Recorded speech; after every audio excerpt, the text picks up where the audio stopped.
Okay, we're going to call to order the regular city council meeting of October 12th, 2020. Madam Clerk, the roll, please. Dixon, Here. Bavacqua, Here. Albrecht, Here.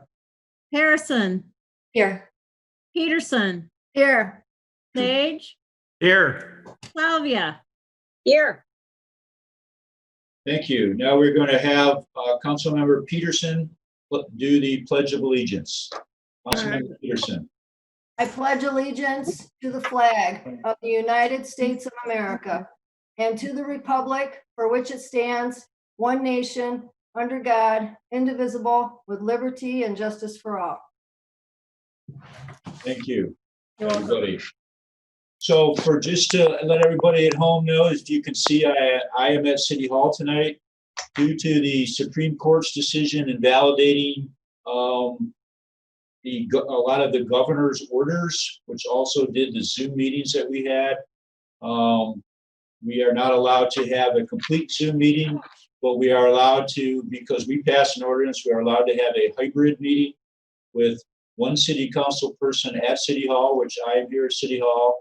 And there's also some spots for the public to come, and Blaine Wing is down at the council chambers there. We apologize for the late notice that we did not have a chance to inform the public without a lot of time, but the Supreme Court just came down with this at the last second, so we were scrambling. A lot of other cities have canceled their meetings, but we, because I think of the forethought of our council, are able to continue on with meetings tonight. People can call in the exact same story. So we are good to go tonight, and everything that we decide or not decide is legal, and our legal counsel has weighed in on this, so this is a legal counsel meeting. So with that being said, we have public comment scheduled, non-scheduled presentation. We have a presentation from Main Street, Oakland County, our DDA accreditation. Christy, you're here. Do you want to introduce this? I'd be happy to. So as you may be familiar, typically Oakland County comes to see you in the spring to give you the results of our accreditation, but obviously 2020 is a little bit different.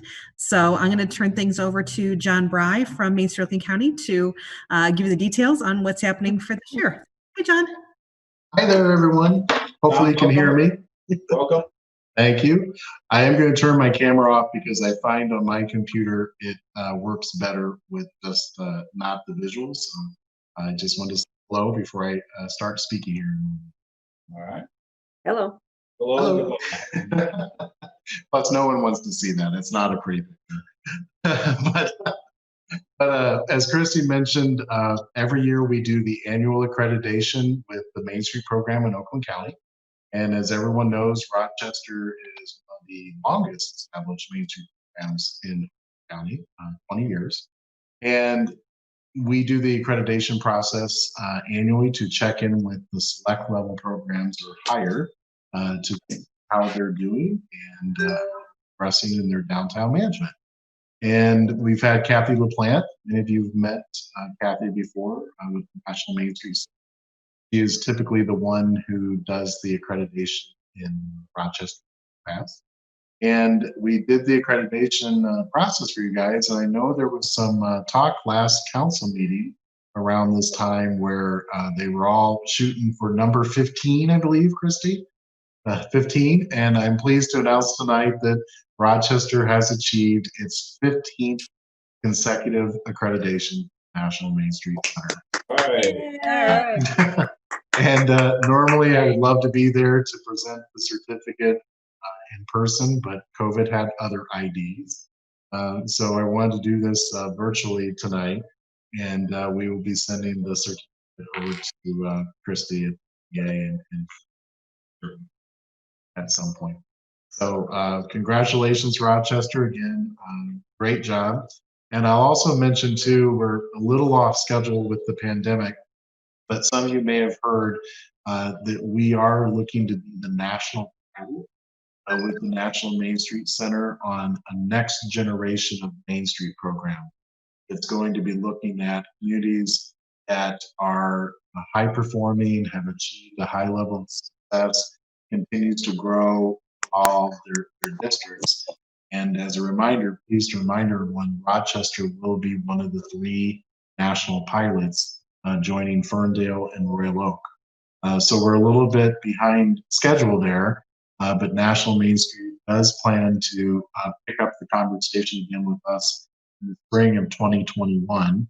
So stand by, and we'll be back working with you guys on that.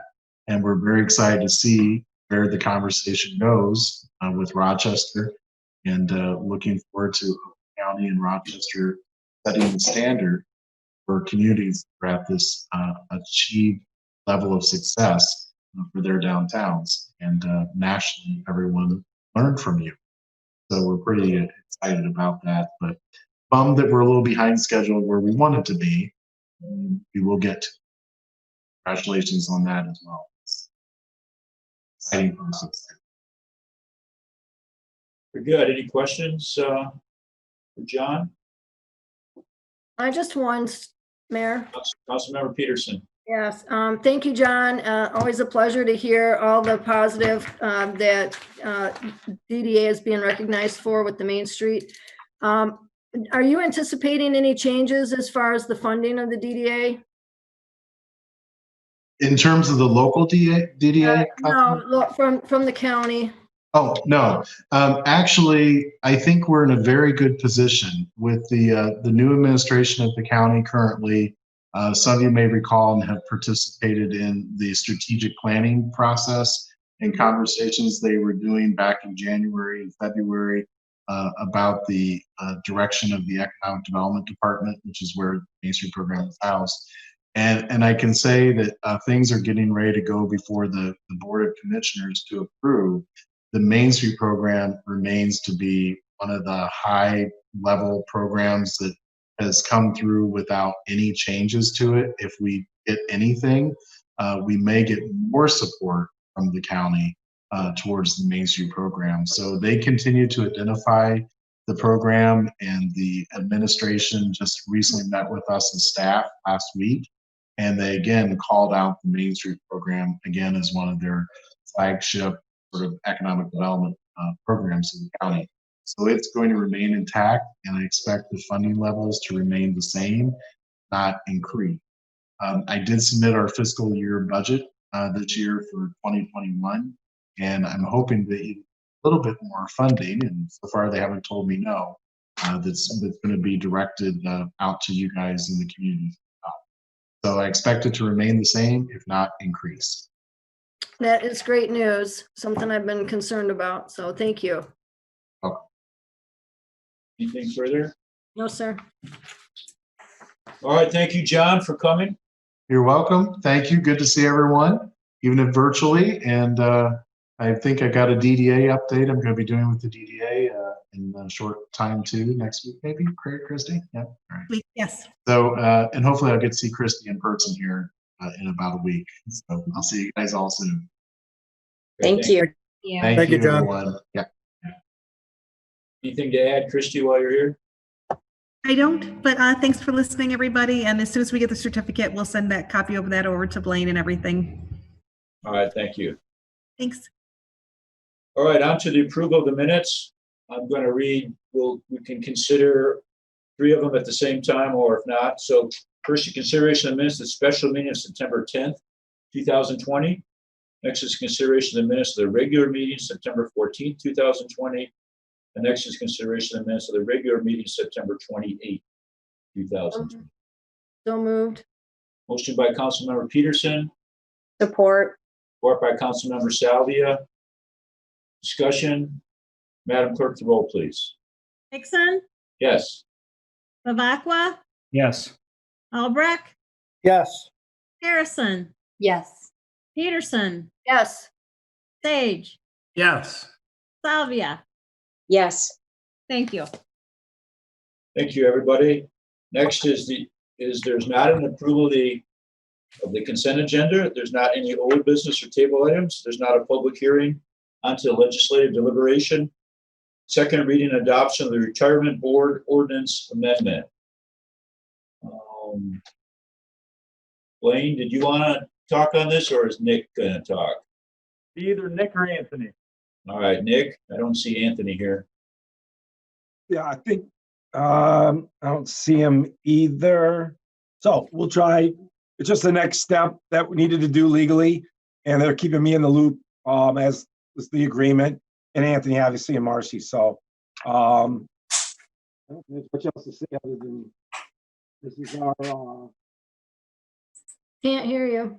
Can't hear you, Nick. oh, you can't hear me, huh? There you go. There you You go. hear that? Okay. Yeah, it's just a second reading that's required by law, I guess is what I'm trying to say. If I could jump in, Mr. Yeah, I was gonna say, Attorney Crock, help us out here.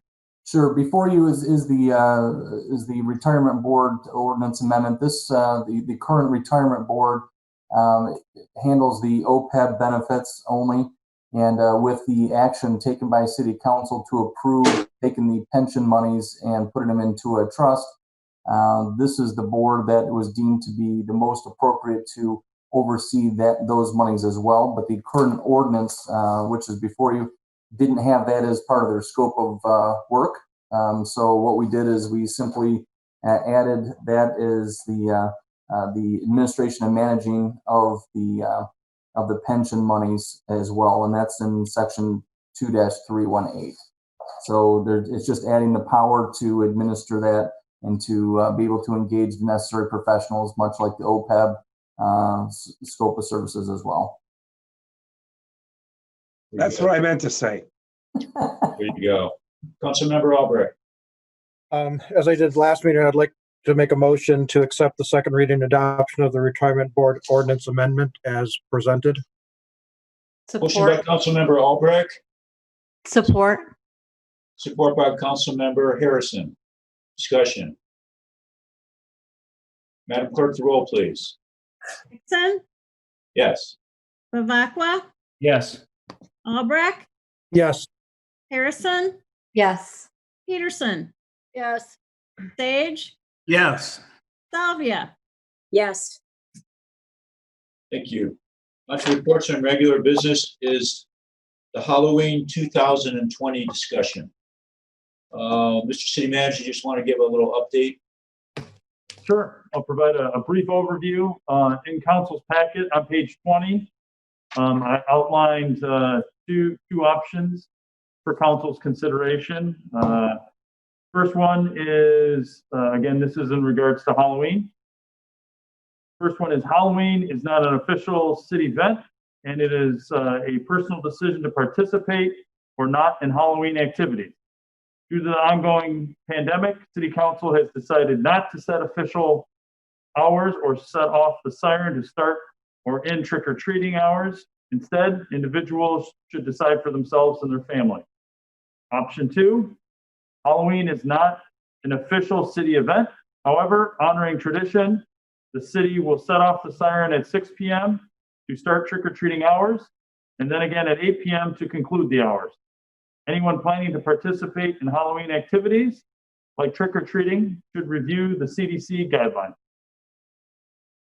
Right, and I think the city has been putting out we put out on our website the CDC guidelines. We've been telling people at City Hall about the CDC guidelines, but I think city staff and city employees feel like we need to give them direction on option 1 or option 2. So that's what I think we're going to discuss tonight. Councilmember Albrecht.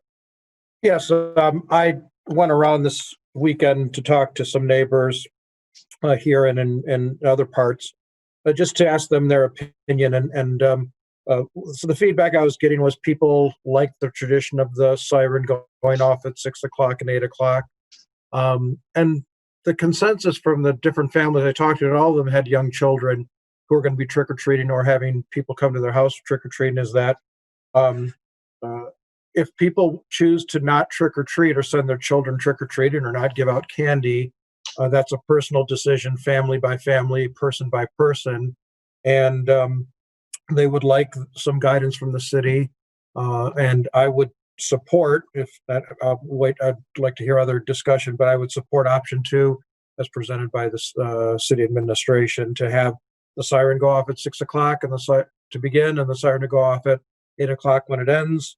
and it would really be up to the individuals who are deciding whether they want to participate or not, adhering to the CDC guidelines as we've communicated on the website and on other places. Thank you. Thank you. Councilmember Harrison. Thank you. I appreciate you putting together these two options. I think I was the one who was most reluctant about setting hours and encouraging people to go out and trick or treat this Halloween. But I also spent the weekend talking to families and getting insights from our neighbors. And I do feel comfortable setting these hours and having the siren go off to signify the start and the end of trick-or-treating. And I think it's up to the individual families to make the decisions for themselves. And I don't see this as a way of the city either supporting or not supporting Halloween. So I'm comfortable with the second option. Councilmember Peterson.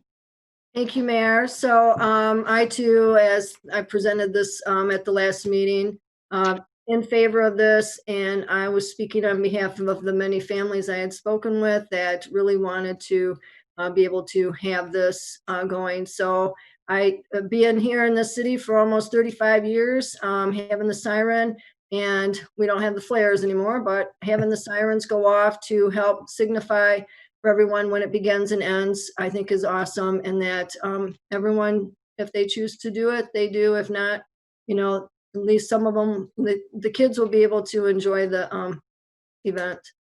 And it's never been thought of as a city official event. We just had tradition of the sirens to help people understand when we could have begin and end trick-or-treating. Councilmember Salvia. Thank you. So yes, I agree with option 2. And I do think that there will be very light participation. If you look at the rah-rah event, maybe 20-25% of what you would normally expect. So I think it'll be very light participation. I do support option 2. I do notice that Shelby Township has the same hours, 6 to 8. And they also added the 2020 Michigan Department of Health and Human Services guidelines around trick-or-treating. I think it had a good amount of detail around safety considerations and things that families can do. So maybe we would add that to our website and our communication. Very good. Councilmember Sage.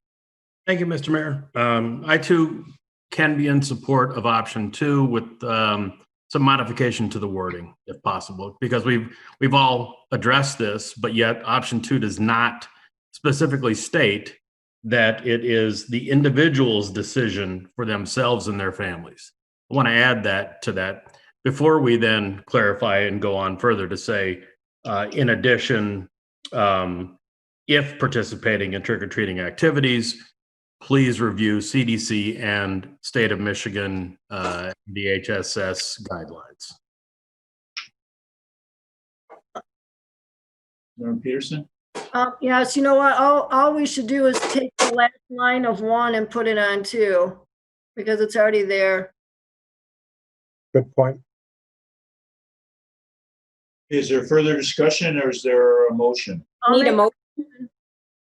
Motion by Councilmember Salvia, Support. support by Councilmember Albrecht for agenda for the second one with adding the last line of individuals should decide for themselves or their family. Is that what you're saying? That's the motion. Yes. Okay. Further discussion. Madam Clerk, the roll, please. Dixon, Yes. Bavacqua, Yes. Albrecht, Yes. Harrison, Yes. Peterson, Yes. Sage, Yes. Salvia, Yes.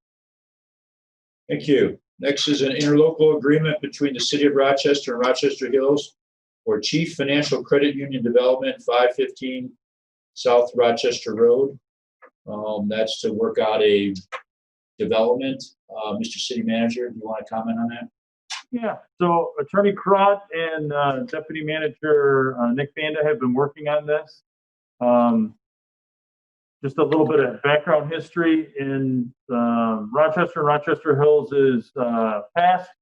The majority of the building is normally where an intergovernmental agreement goes into place.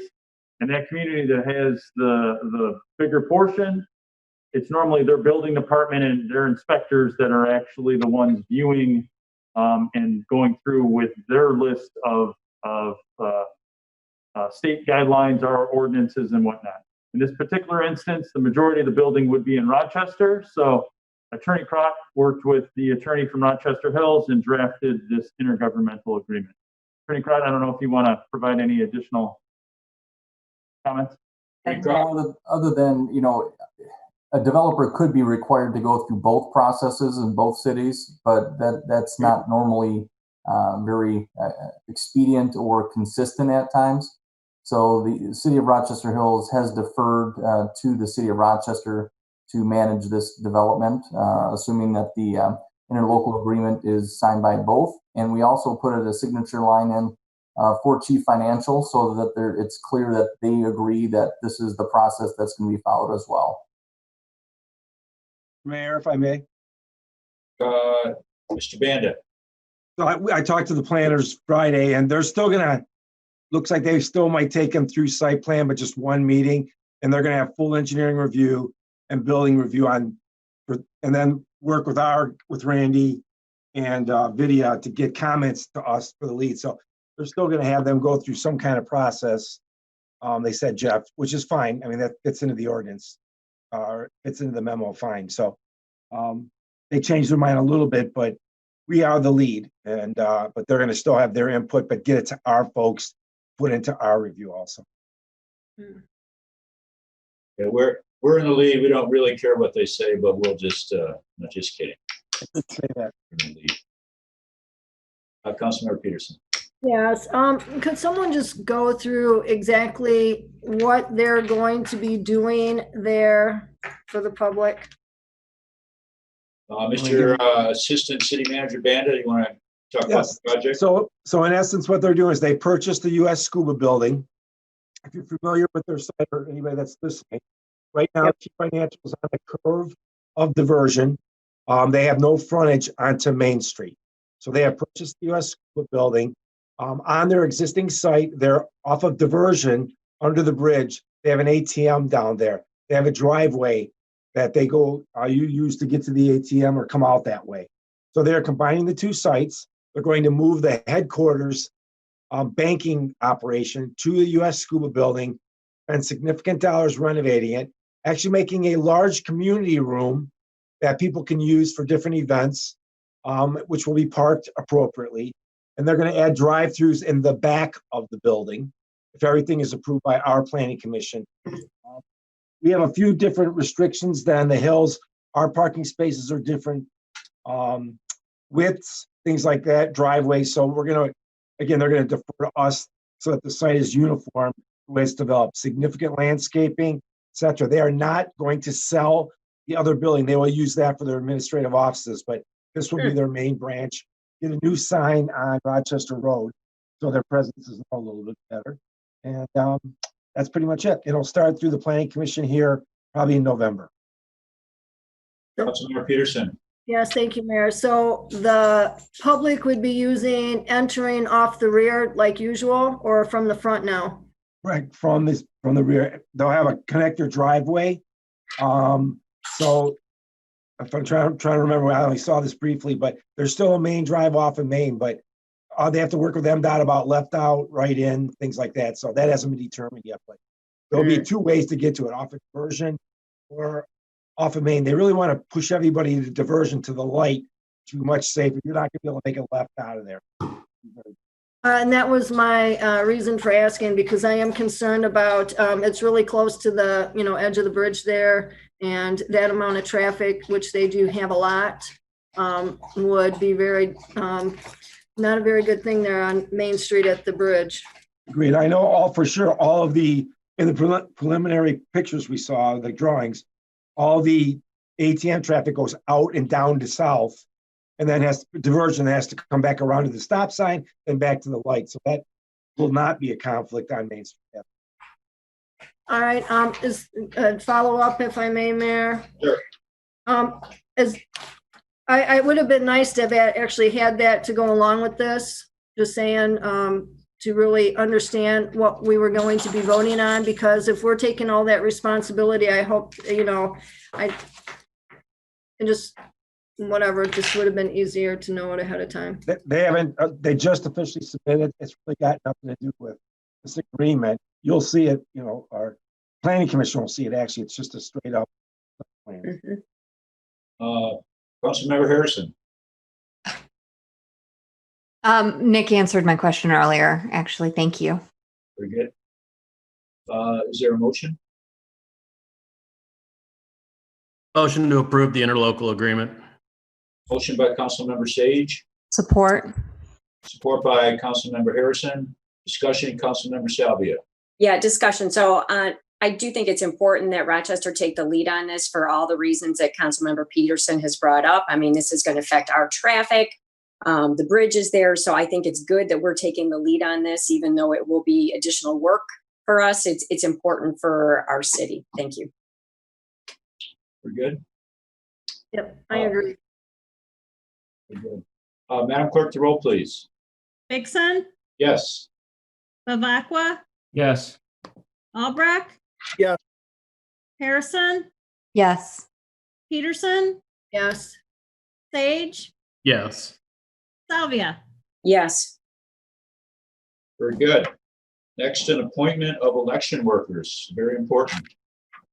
Mayor, there's actually an item right before that, C. Yeah. All right, very good. Thank you.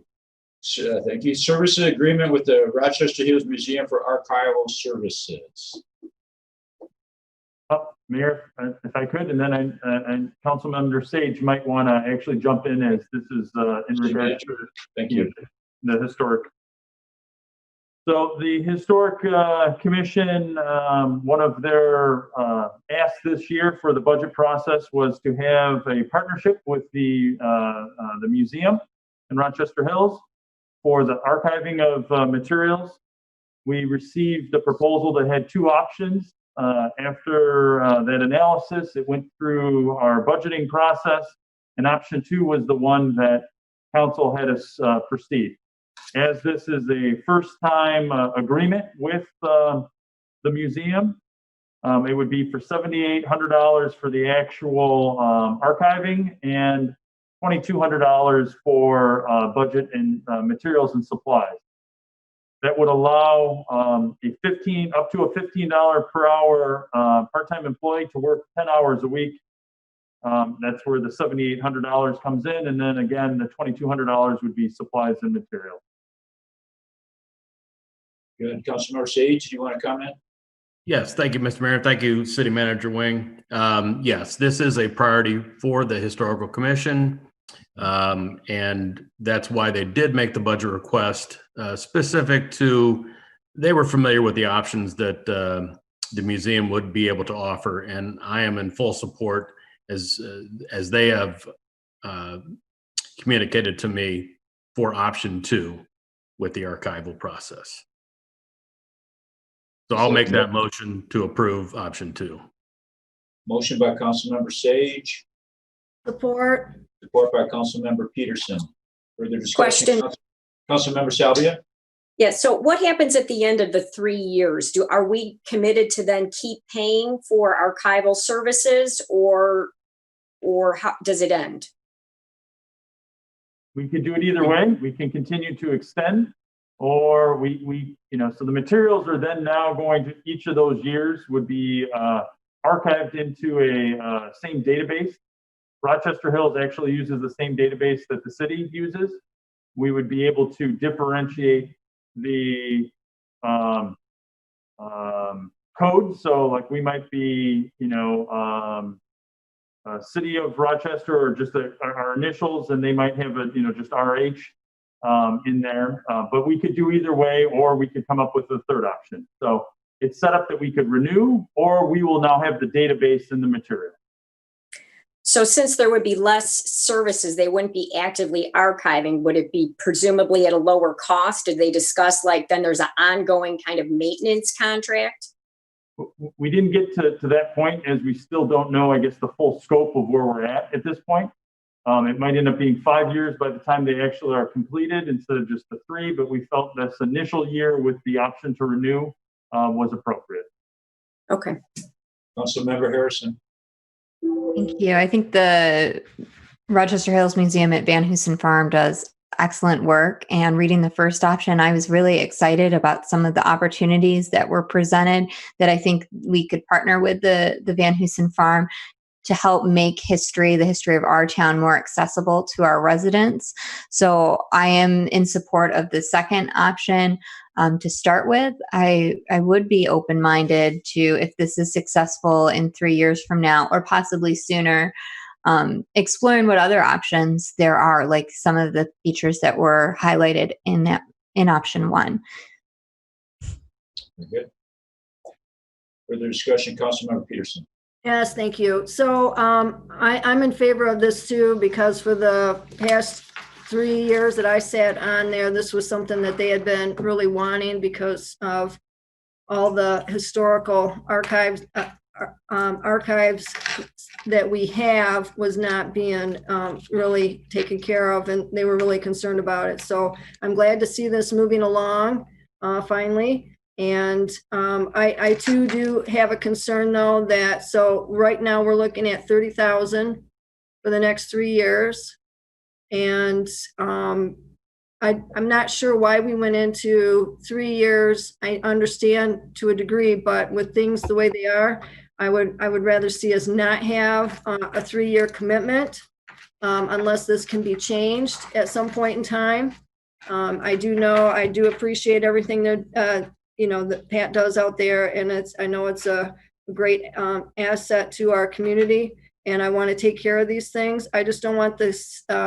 I don't want any of our committees thinking that we automatically have the money that's going to be set aside year after year when we haven't really had this come before us through goals and objectives to know how much it was going to be. And I know they have a budget, and I know they haven't used a lot of their money in the past. But I just think it's something that we should have talked about sooner as well. Very good. Councilmember Sage. Thank you, Mr. Mayor. So as clarification within the agreement on section 3, the initial term of this agreement shall be 1 year, commencing on September 1st, 2020, terminating on August 31st, 2021. Obviously, that needs to be revised. Following such initial term, the parties may continue this agreement on a 1-year renewal terms under the same terms and conditions. So we have that option annually to spend $10,000. So I hope that would alleviate all the concerns. Mayor, if I may. Councilmember Peterson. Okay, so yeah, it's not just that. I would like to have a regular report then from that commission giving us an update as to where things are. Maybe twice a year, just so we know that there's progress being made before, we commit. And I'm glad that I only mentioned the 3 years because it was stated. So if it's going to be after 3, it's 30,000. So, but I would really like a report to have to come before us with the status of where it's at. So we know that for number 1, that our history is totally being preserved and nothing's being left out, because if we're spending this kind of money and it's going to take 3 years to do it all, that's, some of our stuff is going to, what if it's not going to make it to get preserved? So without having a lot of detail here, it's really hard to do this. I'm all in favor of finally archiving our information for the future generations. So I would just ask that we add that into this motion, that there is a report to be given by the Historical Commission twice a year. I guess I would counter that the report could be annual. I mean, unless we want to also call out to the museum, since they are the active partner in this, that they could give an update as well. That would be fine. One from us and one from the, museum, because I feel that we need to know that our things are being preserved. They're not having any issues with any of them. And it's, because I don't want to see that happen in the future. I know how, I'm sorry, Mayor, I know how important this was to the Historical Commission to take place. I listened to it, that it was one of their biggest complaints when I sat as the liaison. So I just want to make sure that we are doing it right for them. Any further discussion? No. Madam Clerk, are we clear on what the motion is? Yeah, yes, Your Honor. Could it be restated, please? So what I have is option 2, and that you would like a report annually from the Historical Commission and the museum on progress. Correct. Okay, Madam Clerk, the roll, please. Dixon, Yes. Bavacqua, Yes. Albrecht, Yes. Harrison, Yes. Peterson, Yes. Sage, Yes. Salvia. Yes. Mayor? You got Councilmember Peterson? Yes. You know, option 2 just states it's a 3-year renewable partnership. I guess that's what threw me. Right. So and maybe I missed it. The agreement details that. So I made the motion. Ann, did you second that? Yes. Yes, you did. All right. Okay, the motion has passed. No, I understand that. I just wanted to clarify where the 3-year came from. Okay, very good. Thank you. Next, now on to the appointment of election workers, Madam Clerk. Yes, Your Honor. As we always have, City Council as the Election Commission is required by law to appoint the election workers. I have submitted a list of the workers. Just briefly, too, I'd like to thank all the people that have applied. There was real effort on the state behalf and just everywhere, I guess, because I have at least 15 applicants that I couldn't even put in a precinct. So Wow. that was a really great outpouring. It's great. Very good, yes. Thank you. And it's an important year to have these workers with the big election and with COVID. So we appreciate all of their support. Is there a motion? Motion to accept? Motion by Councilmember Peterson, Support. support by Councilmember Albrecht. Madam Clerk, the roll, please. Vixen, Yes. Bavacqua, Yes. Albrecht, Yes. Harrison, Yes. Peterson, Yes. Sage, Yes. Salvia. Yes. Thank you. Next is item E is accepting applications for the Rochester Avon Recreation Authority Board. Our current member, Deb Jones, has decided to resign effective immediately. So one, we thank her for her service. And also now we're accepting applications to fill that vacancy for the citizen member. So we're accepting applications for that. Next, receive reports from various boards and commission. A report from the Planning Commission, Mayor Pro Tem Bavacqua. You are muted. Thank you. Thank you, Mr. Mayor. So yeah, we had a planning commission where we had a couple of items that we looked at. The big one was that Pfizer is putting in a water for injection still. And it's to help them with the efficiency of their ability to produce, I'm assuming, vaccines. So that was moved forward.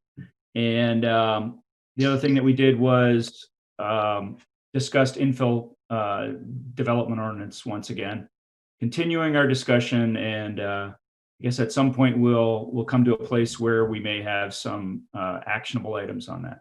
And that was it. Good, thank you.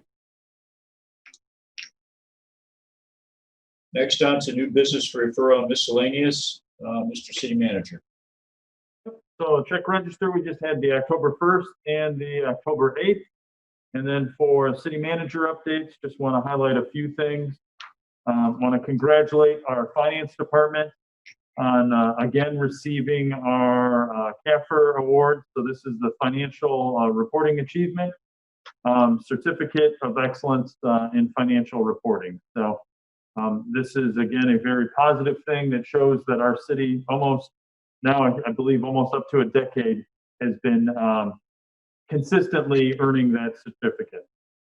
Next, and as was noted at the beginning of this meeting, we are now operating under the Michigan Department of Health and Human Services orders, other than the governor's orders. That information is listed at the top of the city's website if you happen to go there, and then the exact order is there. The city will continue to provide updates as we get them. Final two items, leaf pickup has preliminarily begun. And you know, the trees are cooperating, the cold weather is already happening, and the leaves are dropping. So you know, we'll be listing out a schedule actually as of tomorrow, starting with the zones over the 6 to 8 weeks as we go through. And I did just want to note that we you know, have previously received the information regarding the pedal bike, the routes. And we've continued to communicate with the business owners as we've had any issues or concerns. That's all I have. Councilmember Albrecht. Question for City Manager Wing. When you spoke to the pedal, whatever it is, owners, were they receptive to adhering to those routes, or was it a collaborative conversation or a difficult conversation? No, they've been very cooperative every single time. You know, they noted that they have their preliminary route, and then you know, depending on the customer, they can vary slightly. But they've been very cooperative, was not argumentative, very receptive to any suggestions, comments, and changes. Mayor, if I may, I read that where, you know, the people on the pedal can adjust, you know, make some recommendations. I would assume that the recommendations would be, we want to go to this bar, this bar, this bar, this bar, in that order. They can't say, hey, I'd like you to drive past my house in the residential area. Can they? Yeah. Chief, I don't know if you want to jump in. The chief has actually been talking with them, you know, since the beginning, so. Yeah. Yeah, the answer to that would be no. They've made in their records one variation where they went into a neighborhood, but that is very, very rare. And so, and we've had, other than that one reference to them being in a neighborhood, we have not received any complaints about that. The pedal bike people are always very quick to respond and been very dutiful as far as trying to be responsive to any concerns that have come up over the years. Thank you, Chief. Thank you, Blaine. Yeah, well, I just like to say, yeah, they're always very receptive, and then they do whatever they want. So their credibility is very low with me. Thank you, Mayor Pro Tem Bavacqua. Thank you, sir. So is Pine Street considered okay for them? We have not looked at Pine Street as being a residential street. Okay. And because of their use of the light, from a safety standpoint, it would be much better for them to come in and out across at the light and not to have to go down University and make a left or a right turn off of a major street onto Pine. So they're coming along Pine, crossing University, heading north. That's yes. Okay. Thank you. Further, Mr. City Manager. No other items. Okay. Is there any public comment? Jane, anybody here tonight? Doesn't look like it. No? Nope. And we don't have anybody in the audience either. All right. On to general miscellaneous. Councilmember Harrison. Nothing for me tonight, Mayor. Thank you. Thank you. Councilmember Albrecht. Thank you, Mayor. I'd like to present to my fellow council members. Normally, we have the second meeting in November on Tuesday because Lanyap is usually Monday of that week. That's Thanksgiving week. So I would like to make a motion, Mayor, that we move the scheduled city council meeting on Tuesday, November 24th, back to Monday, November 23rd, for this year, only because of Lanyap being canceled. Motion by Councilmember Albrecht, Support. support by Councilmember Salvia. Discussion? Councilmember Peterson.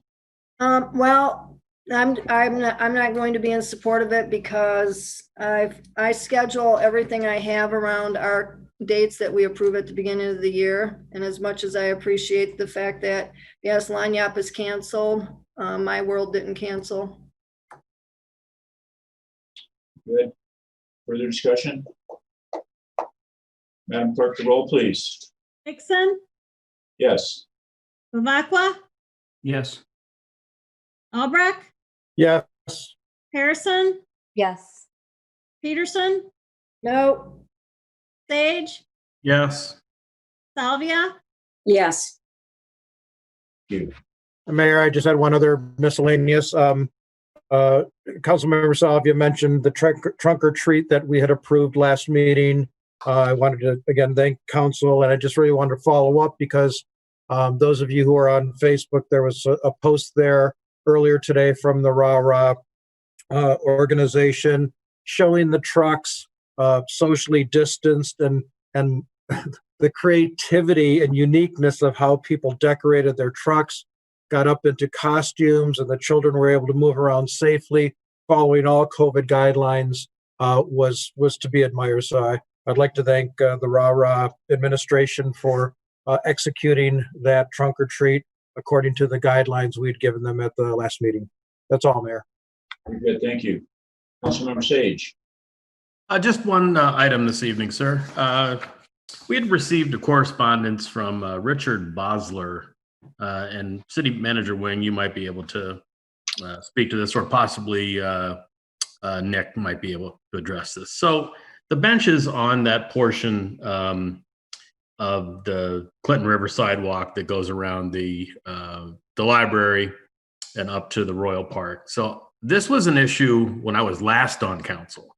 So I made the assumption that this was handled, I don't know, 7-8 years ago. So is there any update to this issue and what we could do to resolve it? Wayne, you want me to take it?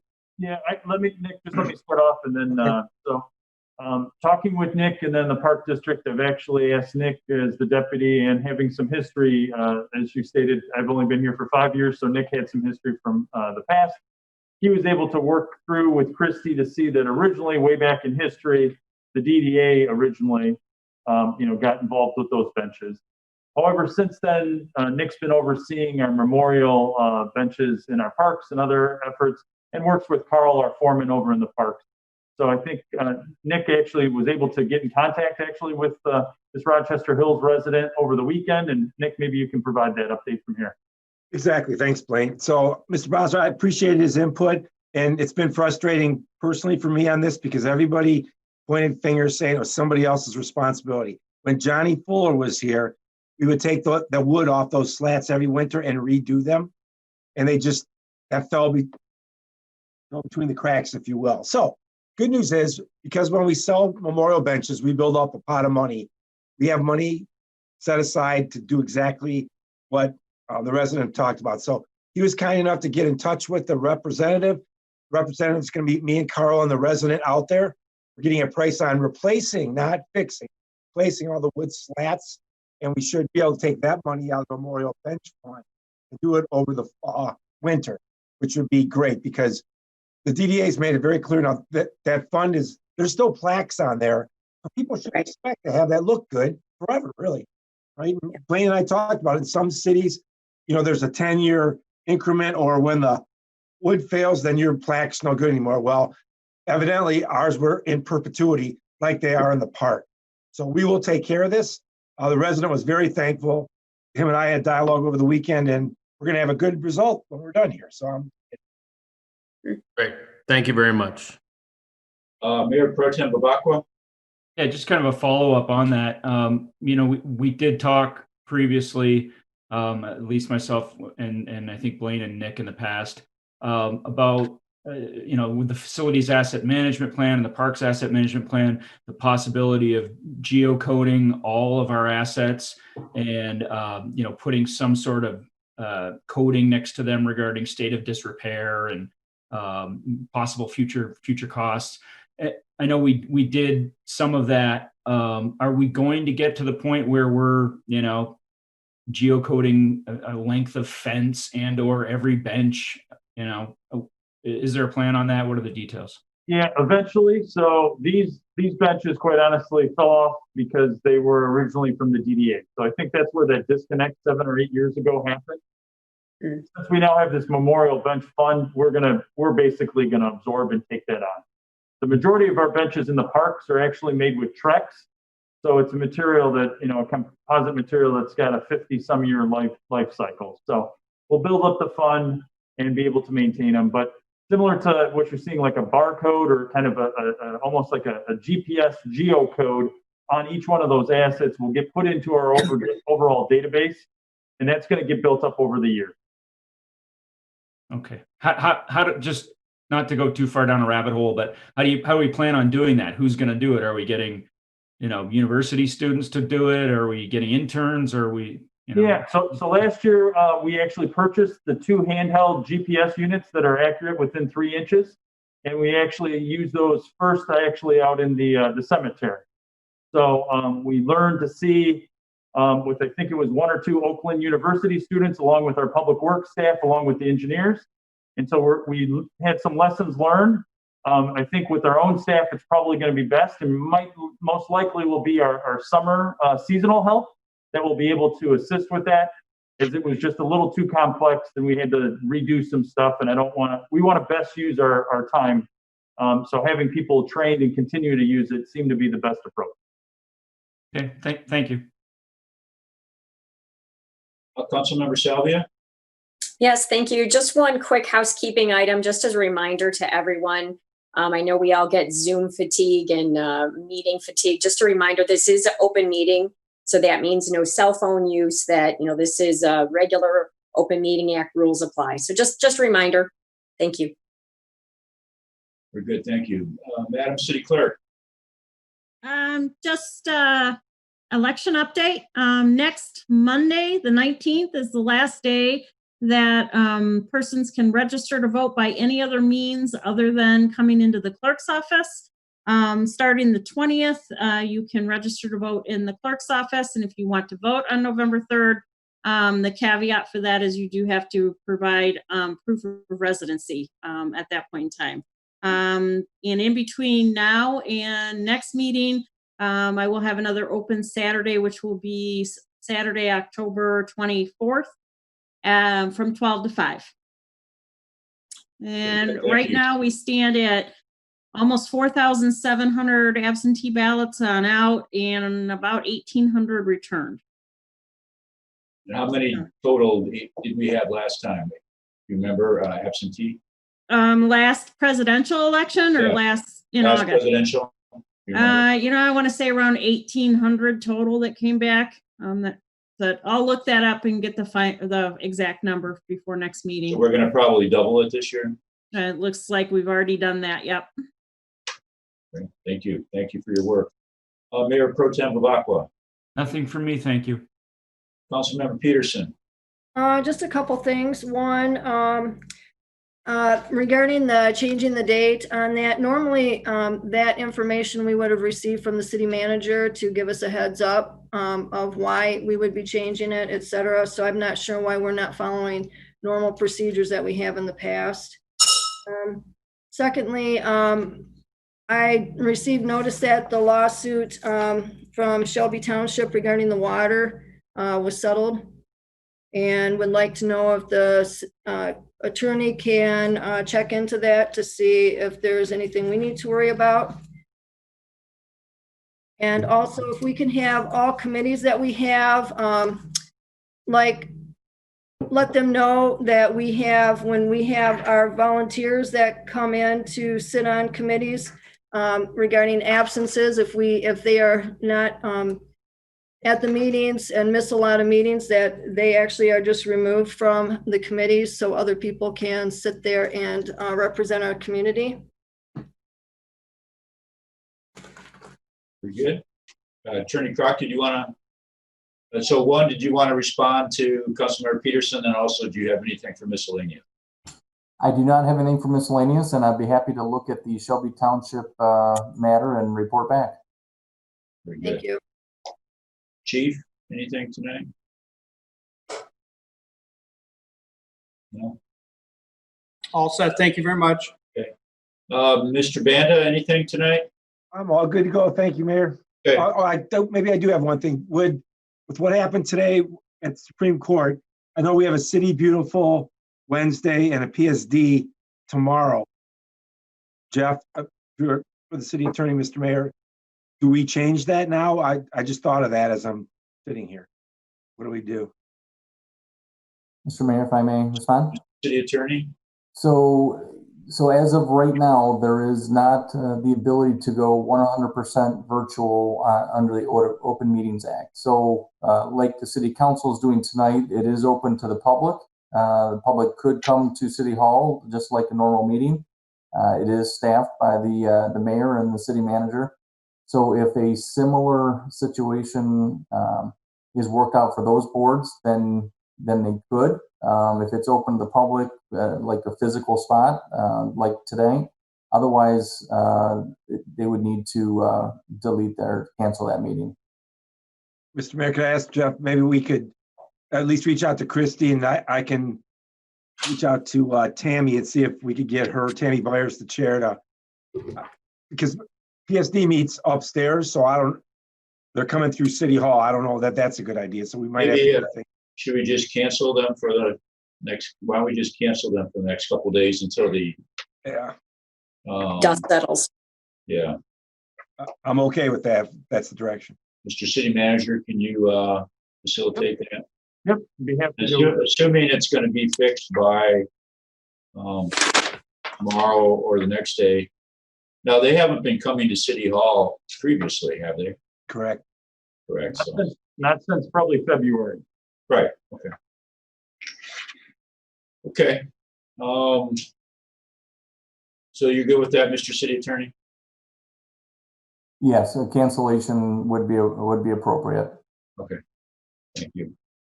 Okay, so last, I have a couple things. First, I'd like to thank the city manager and the city attorney for scrambling to make this meeting possible and to get it all worked out. I know it was a last second thing and it was complicated, so appreciate your work, and meeting worked out fine, perfectly, so thank you.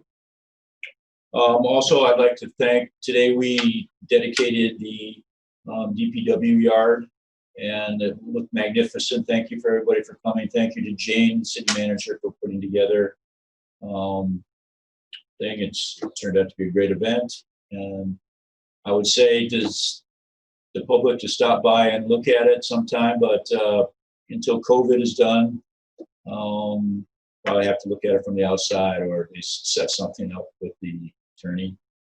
And finally, the city manager and Mr. Banda, there are some issues with the trees coming up, so we need to reform the tree committee. I've talked to the members of the tree committee, Councilmember Albrecht, Councilmember Salvia, and Mayor Pro Tem Babakwa, and they would like to continue serving, so I'd like to appoint them to serve on the board. Melissa, who served on the board as a citizen, would also like to serve on the board, so I'd like to appoint her. And then I have not been able to get a hold of Mr. Thomas yet, so I'm waiting to see if he would like to be on the board. If he does, I'd like to appoint him, but I have not gotten hold of him yet. But I know that city manager and or Mr. Banda is going to be reaching out to the new committee to meet, because there's some issues to be decided on the tree committee. So I wanted to get that out there. And my final comment is just as we say every week, I know it's difficult with some of these COVID times, but let's just all try to be nice to each other, be patient, and be good to each other in our wonderful city. So anything further, Councilmember Peterson?